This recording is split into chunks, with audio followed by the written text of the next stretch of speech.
Pokemon episode summaries. Today, I'll be doing episode 294 on a Wingle and a Prayer. The episode begins with Ash and the gang having missed the ferry from last episode, right? Because they went out for dinner with Mr. Stone, and the ferry had obviously left by that point. But thankfully, there was now another ferry that was set to depart, Rustboro City, which made Ash very excited because he really wanted to challenge the Dewford gym so that he could keep up his streak of gym battles, hoping that if he challenged the second gym right after the first gym, it would help him win.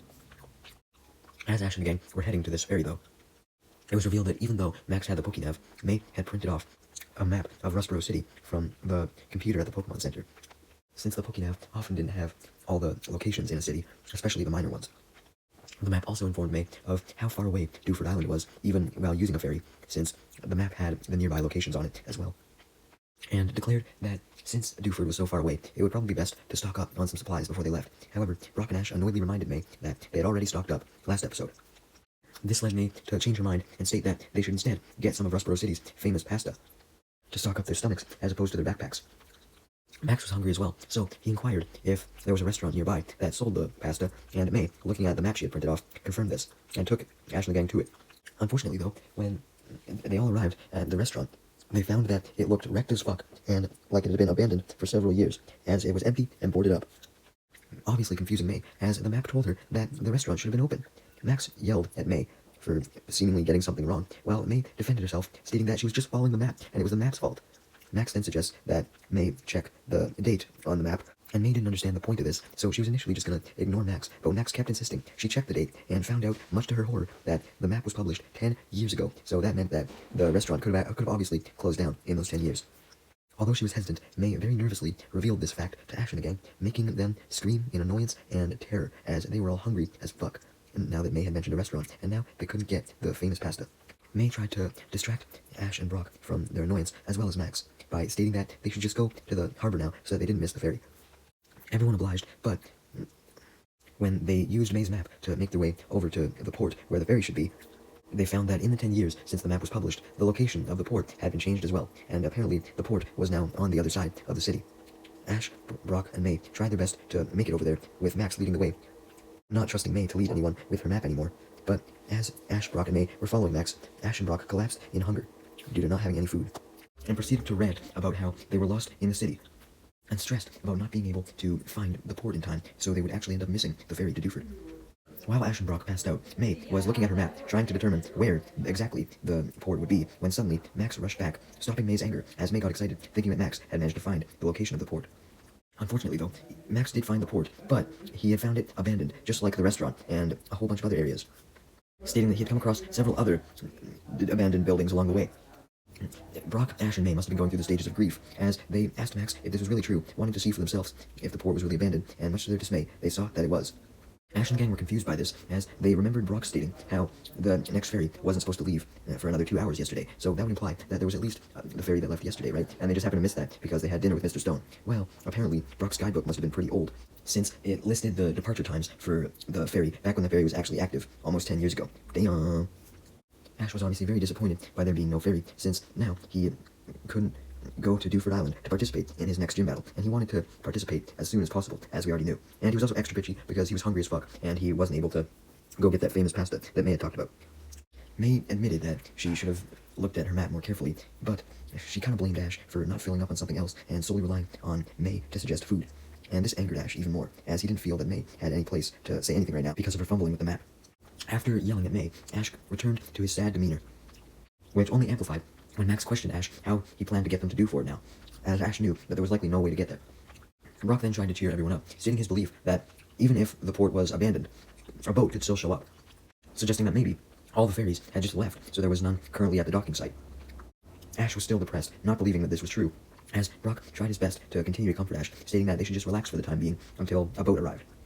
As for May, she had a different idea, believing that even if the port was abandoned, anyone who used to dock at the port wouldn't have just got rid of their boats, so they may have been keeping their boats somewhere else by the city. So she went to go look, hoping she could find an individual person's boat to take them to Dewford Island. Unfortunately, as May searched, not only did she find nothing, but she just found more abandoned buildings with broken windows, and she also found a few boats, although they had sunk, seemingly actually being abandoned, which May thought wouldn't have happened. She was about to return to Brock and Ash with the bad news that there was in fact no boats, but stopped herself as she remembered that if she went back to Ash and Brock, then Ash would likely yell at her again, as she remembered him yelling at her before, and this annoyed her to no end. So she wanted to make sure that she could prove to Ash that there was a boat, so that he essentially wouldn't yell at her again. Even though May did in fact continue to search, she still found nothing, and she especially found this odd, since she figured she would at least find, some people, because even if the buildings were abandoned, there had to have been some passerby from the rest of the city that liked to come by and look at all the abandoned buildings, right? Well, just then, she actually spotted a person being an old man fishing on a dock. She was obviously very excited to see that there was actually life in this part of Rustboro, and ran up to the old man, stating that she had a question to ask him, although before May could actually ask what she wanted to ask, the old man assumed that May wanted to ask why the fish weren't around the docks biting his fishing rod, and began to go on a tangent about how that was what made fishing so special. One had to put in all their time and effort to wait for the fish to bite. However, he soon turned around from the dock and immediately had a question of his own, being who the fuck May was, because essentially the old man figured that he was just approached by another fisherman who was trying to inquire as to why the fish weren't biting, but nope. Before the old man could ask his question, being who the fuck May was, though, a Wingull then flew down, and was immediately greeted by the old man, apparently being his Pokemon, as he said hi to it and called it by its nickname, Pico, and politely asked it if it had enjoyed its flight. May was enamored by the Pico, finding it quite cute, so she quickly used her Pokédex on it to find out it was a Wingull, and commented on how great of a Pokemon it seemed, and the old man laughed, agreeing, stating that it was the greatest Pokemon of all time. Not in terms of power, he just, since it was his best friend, he thought that it was the best Pokemon ever. The old man was pleased that May shared at least somewhat of his enthusiasm for his Pico, and introduced Pico to May, as May tried to make friends with the Pico by putting her hand out to it for it to crawl into, so they could somewhat bond. However, Pico got scared, and hid behind the old man's leg. The old man proceeded to explain that this was because Pico was quite shy around strangers, and only really liked him. May didn't want the Pico to be scared of her, obviously, so she bent down next to it, trying to show that she was friendly, and Pico was convinced by this, as it very slowly made its way over to May. May took the opportunity to show her friendliness even more, as she started to pet Wingull softly. The old man was pleasantly surprised at Pico's reaction to May, stating that it must have really liked May after all. May then made another move to make Wingull like her even more, being offering it some of Brock's custom-made Pokemon food, as she proceeded to feed Pico, with Pico gratefully scarfing down the food, very happy. With Pico now happy, May then got back to her question, asking the old man if there happened to be a boat that was still functional around the area, leading the old man to admit that there indeed hadn't been a ferry come for a long time, and he was the last person in Rustboro who happened to have a boat of his own, although claimed that it was pretty small, like the size of a tent, and then introduced himself as Mr. Briny, and asked why May needed a boat in the first place, leading May to explain that she was trying to get her and her friends to Dewford Island. Meanwhile, as for Team Rocket, they were spying on May and Mr. Briny from some rocks by the port. And Jessie was excited, as she had come to the conclusion that if May was nearby, then Ash and Pikachu had to be close as well. So, Niall suggested that Team Rocket follow May so that she could hopefully lead them toward Ash and Pikachu so they could steal Pikachu, as James and Jessie agreed with this, cheering. Yeah, they're going with a pretty basic plan this time. Anyways, back with May and Mr. Briny. May was thrilled to hear that Mr. Briny had accepted to take her and her friends to Dewford Island, stating that he really wanted to get back into sailing like he did back when he was younger, as we then see a flashback of Mr. Briny on his boat when he was younger. May thanked Mr. Briny very sincerely for accepting to help, although Mr. Briny just kept talking about how great of a sailor he was back in the day, perhaps even the best, joking that he was technically still the best now, but that was only because all the other sailors had abandoned this dock and went to other ones. And this led him to go on even more of a tangent, as he talked about back when this part of Rustboro was still flourishing with people, and talked about how fun sailing was, and how he would sail for days on end, and also began to talk about all the different code words that sailors would use to communicate with each other, and May, not being a sailor, didn't understand any of this shit, so she tried to get out of the conversation by simply thanking Mr. Briny again, and stating that she was going to leave to bring her friends back to Mr. Briny so that he could take them to Dewford. Meanwhile, back with Team Rocket, they were still planning on catching Pikachu, especially since they heard that May was going to be bringing Ash to Mr. Briny, so that would give them a perfect opportunity to get Pikachu. Although Jessie soon took notice of the Wingull, and suggested that they steal the Wingull as well. James agreed with this, stating that the Wingull appeared to be very strong. Jessie and Meowth agreed with James, but Jessie primarily wanted the Wingull for another reason, being that she thought that it was cute, almost as cute as her Wurmple, who she called her little Wurmpley Poo. Emphasis on almost, meaning that Jessie still really loved her Wurmple, as she called it out and began to cuddle with it. James and Meowth then began to plan without Jessie on how to capture the Wingull, believing that it would be a good addition to Team Rocket, since they didn't currently have any water types, and that could help them out immensely, stating that having Seviper, Cacnea, Wobbuffet, and Wurmple weren't enough. Upon hearing his name, Wobbuffet then forcibly popped out its Pokeball, only to see Jessie not even care this time, as she was too busy cuddling her Wurmple and dancing with it now. Meanwhile, back with Mr. Briny, May had left to go find Ash, Brock, and Max, and while Mr. Briny was now by himself, it was revealed that a man in sunglasses and a blue bandana was spying on him from far behind on the dock, where Mr. Briny couldn't see him because he was too busy getting some last-minute fishing in. Meanwhile, as for May, she had currently arrived where Ash, Brock, and Max were, and began to take them to Mr. Briny's shack, since Mr. Briny had basically told May that that's where he was going to be heading after his last-minute fishing, so that's where May could find him when she came back. When Ash, Brock, and Max saw how hyped May was at ordering them to follow her, they questioned if she really had managed to find a boat, with May clarifying that that's why she was in such a hurry. She had not only found a boat, but she had found apparently the best sailor ever to take them to Dewford, as she proceeded to go on about how nice, strong, and cool Mr. Briny was. Because even though she was annoyed by his sailor lingo, she did think that he was really cool for basically accepting her request. Brock, Ash, and Max were skeptical upon hearing this, though, suggesting that Mr. Briny may have just been trying to use them for something, and basically suggested that he would perhaps betray them as he was taking them to Dewford, believing that he must have had an ulterior motive in taking them there. However, May assured Ash, Brock, and Max that the reason why Briny wanted to take them to Dewford was so that he could relive his glory days as an amazing sailor, as she proceeded to mimic all the shit that he said about him being a sailor, trying to describe all the sailor code words that he used to prove that Mr. Briny was a sailor. However, May, barely understanding the code words herself, butchered them, so Ash, Brock, and Max were still unconvinced that Briny was truly trustworthy, and added that even if he was trustworthy and would take them to Dewford Island, they had heard from May that Mr. Briny was an old man, and that his boat was relatively small and likely old, if he had had it since he was young. So basically, they thought that it would take a lot of time to get to Dewford Island, even if they did manage to start making their way there, since the boat was so old and Mr. Briny was so old. Soon enough, Ash, May, Brock, and Max arrived at Mr. Briny's little shack, and May happily greeted him, introducing her friends. But much to her surprise, Mr. Briny screamed at May, telling her that he could not give any of them a ride, and yelled at them once again to go the fuck away. May was obviously confused by Mr. Briny's sudden change in attitude, and reminded him that he had promised that he would take them. However, much to May's shock, once again, Mr. Briny claimed that he had never met May before in his life, and slammed the door on them, forcing them to leave. As they were leaving, Ash and Max sarcastically thanked May for getting them the greatest sailor ever, and stated their belief that they thought May could have just been lying, that she managed to convince Mr. Briny in an attempt to make Ash and the gang impressed with her so that they would forget about her fumble with the map. May was so shocked by Mr. Briny's change in attitude that she didn't even hear what Ash and Max said, as she looked down at the jar of Pokemon food she was planning to give him, as Ash and the gang walked away sadly from Mr. Briny's place, not knowing what the fuck to do now. Basically, the reason why May had some Pokemon food with her was that she planned to thank Mr. Briny by giving him a whole bunch more food for his Pico, but she definitely wasn't going to do that now. Anyways, as for Mr. Briny, still inside his shack, he watched Ash and the gang leave through his window and closed the curtains. Mr. Briny then turned around behind him, and we could see that the man that was spying on him earlier was inside his shack. And Mr. Briny was aware of this, stating if the man was satisfied that Mr. Briny had did what he was told. Basically, Mr. Briny had pretended he didn't know May and refused her request now because he was essentially forced to by the guy who was spying on him, because the guy who was spying on him threatened to hurt him and his Pico, as well as Ash and the gang, if Mr. Briny didn't comply. The man simply stated that he wasn't satisfied yet, though, leading Mr. Briny to ask what a terribly evil Team Aqua member wanted from him, revealing that this man was actually from Team Aqua.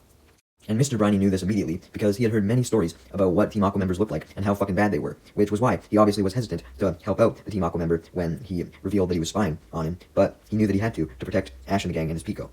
The Team Aqua member, then he admitted that he was impressed with Mr. Briny so far, for agreeing to help him, despite all of the bad things he had heard about Team Aqua from his fellow sailors, but then stated that the true reason why he wanted Mr. Briny was so that Mr. Briny could take him somewhere on his boat. Mr. Briny initially refused, although he stopped himself when the Team Aqua member reminded him that Ash and the gang, and especially his Pico, would be in danger if he didn't comply, stating that he would never get Pico back if he didn't comply. And Mr. Briny knew that this was true, as it was revealed that the Team Aqua member had actually put Pico inside of a small bird cage. Mr. Briny really didn't want to lend out his boat to Team Aqua, though, so he simply tried to free his Pico from the cage and try and run away. But as he called out to his Pico, which got his Pico's attention, and Mr. Briny ran up to it, he was stopped in his tracks as the Team Aqua member sent out a Crawdon, and threatened that Crawdon would hurt Pico if Mr. Briny refused. So Mr. Briny had no choice but to accept. It was also then revealed that since this Team Aqua member had only a Crawdon, this was likely the same Team Aqua member that tried to steal the Amber Creation Fluid from the Devon Corporation last episode. Meanwhile, May, Brock, Ash, and Max had went back to the abandoned port in hopes that perhaps a ship would arrive, even though that was obviously very naive of them. May had no hope that a ship would arrive, though, and she was still immensely depressed at the fact that Mr. Briny had yelled at her and still wondered why he had suddenly changed his mind and why he was acting so strange, not knowing the true reason. After waiting for a while, Brock, perhaps just delirious from waiting, came up with the idea that the city couldn't possibly have just had no port if Dewford City was close by to it. Like, it wouldn't make sense for there to just be no active port. So he suggested that there may actually be another port that they weren't aware of, so stated that they should try and find it, and hopefully a ship would be there. Ash, Max, and May, equally desperate to get to Dewford, decided that this was the best course of action, although before they could try and find this supposed other port that likely didn't even exist, Officer Jenny then appeared on her motorcycle. The same one from last episode. which was confirmed as she recognized Ash and the gang, and Ash and the gang recognized her. Brock was more in love with this officer Jenny than he ever had been with any Jenny before, as he was super flattered to have Jenny recognize him. So flattered that he was blushing so uncontrollably that he could barely comprehend what Officer Jenny said, as she revealed, while stepping off her motorcycle, that this area was dangerous, suggesting that Ash and the gang should leave the area to safety, since the man from Team Aqua that they met at the Devon Corporation had still not been caught yet, but was apparently reported to have been somewhere in the area, planning to meet other members of Team Aqua. And the reports also apparently stated something about the Team Aqua member needing a boat. Ash and the gang inquired Officer Jenny as if she had any thoughts on why Team Aqua may need a boat, but Officer Jenny simply ignored their questions, as she just told them to leave the area again to take safety, stating that she had issued all of her underling police officers to secure Rustboro City all the way around so that the Team Aqua member couldn't escape. Essentially, Officer Jenny believed that if the Team Aqua member truly was in the city, then he couldn't leave, so Ash and the gang should definitely take some shelter.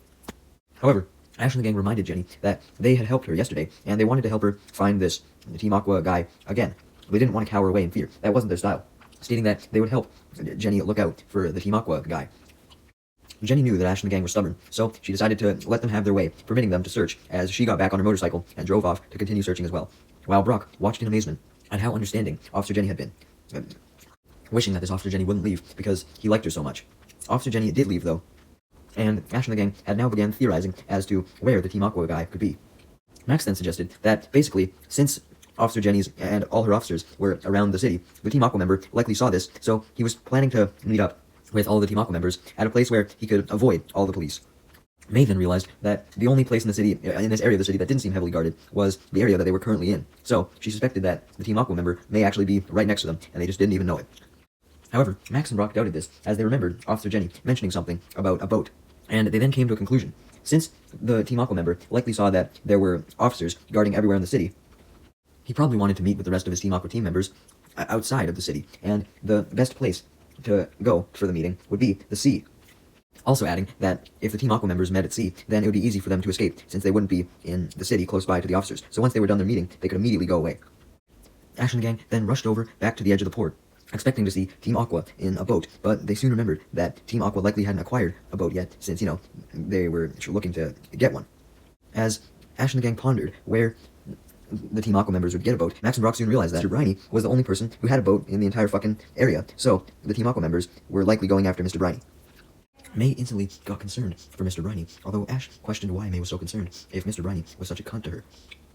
This led May to absolutely assure Ash, Brock, and Max that Mr. Briny was very nice to her before, and there must have been something that was making him super angry at them.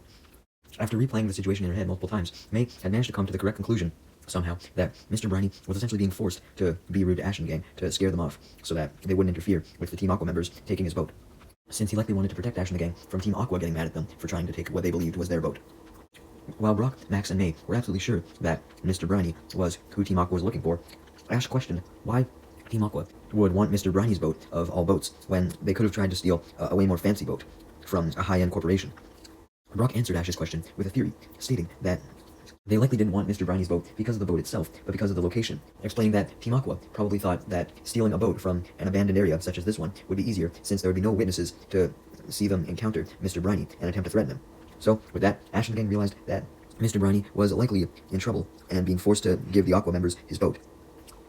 That was in fact exactly what was happening, as we then see Mr. Briny's boat hangar with Mr. Briny inside with the Team Aqua member, as the Team Aqua member inspected the boat, happy enough with it, confident enough that it would run despite it being old. So the Team Aqua member then ordered Mr. Briny to get inside his boat so that he could drive it to the Team Aqua member's destination, but Mr. Briny suddenly refused, getting the idea to suggest that the Team Aqua member should just turn himself into Officer Jenny and give up. However, the Team Aqua member just laughed at this and reminded Briny that he was in no space to suggest anything to the Team Aqua member, as he then showed Mr. Briny his Wingle still in a cage, being threatened by his Crawdont, who had also come to the boat hangar. The Team Aqua member then threatened to have his Crawdont use Vice Grip on Wingle to fucking murder it, and seeing how the Crawdont had showed no hesitation in doing this as it flexed its pincers, Mr. Briny realized he was going to have to oblige, yet again, as he began to get inside the boat. However, just as he was going to, he and the Team Aqua member then heard Ash and the gang calling Mr. Briny's name from his shack and banging on the door, wanting to see if he was alright.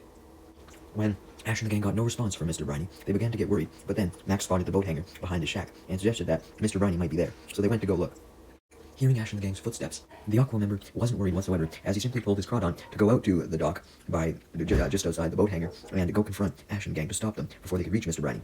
Mr. Briny, now worried that Ash and the gang would have to face Crawdon, shouted out, warning them of the Team Aqua member and his Crawdon, just as Ash and the gang approached the Crawdon. Seeing that it was blocking their path, and also at the same time holding Mr. Briny's Wingull, nicknamed Pico, in a cage.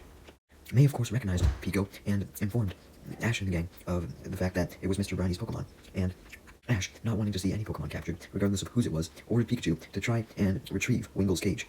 Hearing this, the Team Aqua member doubted that his Crawdon would be able to handle Pikachu on his own, so he stepped out to command his Crawdon, revealing himself, and of course, Ash and the gang recognized him, despite his Team Aqua getup as the scientist from the Devon Corporation. Well, the fake one anyways, that had stolen the Amber Creation Fluid. The Team Aqua member showed no reaction to Ash and the gang recognizing him, as he simply told his Crawdon to attack Pikachu, and Ash told his Pikachu to attack as well, with both Pokemon heading straight for each other, when suddenly, before the battle could actually begin, smoke bombs fell from the sky, blinding everyone and knocking them back a little bit. The smoke soon cleared, allowing everyone to see that the source of the smoke bombs was Team Rocket in their Meowth balloon, having used the smoke bombs as an opportunity to fly up to everyone. Ash was obviously annoyed, as he was already dealing with Team Aqua. He didn't have time for motherfucking Team Rocket, so he angrily asked what the fuck they were doing, leading Team Rocket to do their motto, and explained their plan to take Pikachu, Pico, and even the Team Aqua member's Crawdon. However, the Team Aqua member just laughed, calling Team Rocket pathetic, not even having heard of their organization before, obviously, since Team Rocket weren't well known in Hoenn. However, Meowth wanted to prove the Team Aqua member wrong, as he turned on a vacuum with a controller in the Meowth balloon, which began to suck Pikachu inside the Meowth balloon. As for Pico and Crawdon, Crawdon placed a claw in the dock to keep itself basically attached to the dock, but this meant that the Crawdon only had one available claw to keep Pico in its claws, or rather one claw, so this meant that it obviously didn't have enough force to keep Pico and its cage from going inside the Meowth balloon as well, as the cage handle that the Crawdon was grasping onto snapped, making Mr. Briny panic at the fact that his Pico was now in the Meowth balloon, as he called out for it. Brock decided to do something for help, sending out his Lotad and telling it to use Water Gun. Team Rocket, having been hit by Ash and the gang's water Pokemon's water guns before, feared what this was going to do, but they merely laughed, as, just like when Brock first encountered the Lotad, it wasn't able to use Water Gun to the fullest extent, since the Water Gun barely even left its mouth. However, Lotad must have just been charging up, as it then repeated the Water Gun attack, and this time, it unleashed a huge Water Gun, striking the Meowth balloon, and also causing the control of the vacuum that Meowth was holding to go flying out of his hands and shatter when it hit the ground. Also causing Pikachu and Pico to fall to the ground, since they were released from the vacuum, since the effects of the vacuum ceased when the remote was destroyed. Mr. Briny panicked and hurriedly ran to go get his Pico before it fell to the ground, but Crawdon was able to get Pico first. While Ash and the gang were able to retrieve Pikachu, with Ash catching Pikachu before he fell to the ground, the Team Aqua member then saw that this was distracting Ash and the gang, so now his only real threat was Team Rocket, so he told his Crawdon to use Bubble Beam while it was still holding the Pico, and this sent Team Rocket blasting off, exploding their balloon. This explosion caught Mr. Briny off guard, so seeing that he was distracted as well, the Team Aqua member took the opportunity to hop in Mr. Briny's boat and set off without him, only taking his Crawdon and Pico. As Ash and the gang and Mr. Briny heard the boat take off, they ran to the edge of the dock to try and stop it, but it was too late, making them immensely frustrated as Ash and the gang ranted about how it was now too late to stop the Team Aqua member from going to meet up with all of the other Team Aqua members, since Ash and the gang didn't have a boat to go after the Team Aqua member with. In a Deus Ex Machina moment, though, Mr. Briny actually declared that he actually had a secret extra boat with him this whole time. Ash and the gang thought that Mr. Briny was fucking trolling or some shit, but then Mr. Briny went into his boat hangar and pulled a lever, which caused all the water inside the boat hangar, where the boat was originally stored, to drain, and it was revealed that underneath all this water was actually, in fact, a second boat that looked much more fancy and high-tech, as opposed to old-fashioned, which was shaped like a Wingull, with Mr. Briny claiming that it was called the SS Wingull. Ash and the gang were obviously surprised as fuck, but also amazed by the high-tech design, but questioned how they were going to go after Team Aqua in this boat if there was no more water in the boat hangar, so because they obviously couldn't take off. Just then, though, Mr. Briny revealed that the water would actually come back, and it did, as the water levels in the boat hangar returned to normal, and Ash and the gang hopped inside the SS Wingull to speed off after Team Aqua, actually making good progress, since the boat was so high-tech compared to Mr. Briny's regular boat. As Ash and the gang sped off after the Team Rocket grunt, Mr. Briny proceeded to brag about how awesome this ship was, stating that it had 3 fucking engines at the back, and he also explained how he got the motivation to make a ship like this, explaining that he made the ship the day he first met Pico, stating that one day Pico just landed on his head while he was fishing, and followed him home, refusing to leave Mr. Briny since he landed on him. Also stating that the reason why Mr. Briny was inspired to build a Wingull ship because of Pico was because when Mr. Briny noticed the Wingull land on him, he felt his youth coming out of him again, remembering all the Wingull that he had encountered during his sailing days, which he had long retired from at this point. So essentially, Mr. Briny was bored just doing nothing but fishing after he retired, but he became motivated to sail again once Pico landed on him, so that's why he created this boat in honor of Pico, so that he could go sailing the odd time with it. with the boat also acting as a commemoration of his and Pico's friendship, stating that because his and Pico's friendship was so strong, that was precisely why he was so determined to get it back from the Team Aqua grunt. And luckily, it seemed like they may be able to, as the SS Wingle was quickly approaching Team Aqua. Speaking of the Team Aqua member, he was very happy as he was quickly speeding towards the rendezvous point where he was going to meet with the other Team Aqua members, and was complimenting himself on how great of an escape he made. Of course, the Team Aqua member got frustrated and angry as fuck when his Crawdon alerted him to Mr. Briny and Ash and the gang approaching in the Pico boat, and got even more pissed off when Mr. Briny revealed that he had a loudspeaker on the Pico boat and used it to shout to the Team Aqua member and demand his Pico back. But the Aqua member just responded by refusing and speeding up inside his boat. Since the Pico boat was so fast, though, they were able to keep a steady pace onto the Aqua member, almost catching up to him, when suddenly Mr. Briny noticed that both of the boats were approaching some big rock formations, including a famous rock by Rustboro City known as Triangle Rock, as he saw all the rocks on the ship's high-tech monitor. And Mr. Briny quickly came to the conclusion that since the huge rock formations were so visible and huge, this made them the perfect meeting spot for the Aqua Grunts. So Mr. Briny declared they had to get to the Aqua Grunt before he could make it to the gigantic rock formations. With that, Ash and Pikachu, once the SS Wingle was close enough, were able to jump onto the deck of the SS Wingle so they could attack the Aqua Grunt from the top of their boat. Basically, they wanted to get a close-range shot. With Ash taunting to the Aqua Grunt that he was able to catch up because of the awesome speeders on the SS Wingle. Ash then ordered his Pikachu to use Thunderbolt on the Aqua Grunt and Crawdon to take them out, but before Pikachu could attack, Crawdon struck first with a Water Pulse. Though fortunately, this only hit the ship, and didn't do much because it was just water at the end of the day. But then, Crawdon went in for 2 Crab Hammer attacks, and this was able to be dodged by Mr. Briny, due to Mr. Briny's great driving skills. However, the Crawdon wasn't done yet, as it went for a Bubble Beam next, although it used it on the ocean surface, which caused a huge wave to appear and wash over the SS Wingle. Although this wave soaked Ash and Pikachu, and almost caused the boat to tip over, thankfully, the SS Wingle was not suffering any damage. Ash and Pikachu then got up, barely hanging on to the SS Wingle, as they looked to the Aqua Grunt's ship, only to see that there was now only Pico on the ship's deck, as the Aqua Grunt and his Crawdon had retreated into the ship's inside cabin, so that they could mess around with the ship's controls even more to make it go even faster. In fact, the Aqua Grunt was going so fast, desperate to meet up with the other Team Aqua members, that he wasn't really paying attention to the fact that his boat was about to crash into the huge rock. Knowing that Pico would likely be injured if the ship crashed into the rock, Ash and Pikachu used a Thunderbolt on the rock to try and destroy it, although this only ended up destroying the top part of the rock, with the rest of it still remaining. To make matters worse, Ash speculated that if he destroyed even a part of the rock, then that part of the rock would go flying down and startle the Aqua Grunt, stopping him from going super fast, but it didn't slow down the Aqua Grunt whatsoever, as he just continued speeding towards the giant rock. This led Mr. Briny to take action to save his Pico, as he made a sharp turn in the Wingle boat and cut in front of Team Aqua's boat, and angled his own boat so that it would serve as a ramp, and as a result, the Team Aqua's boat was launched over the rock.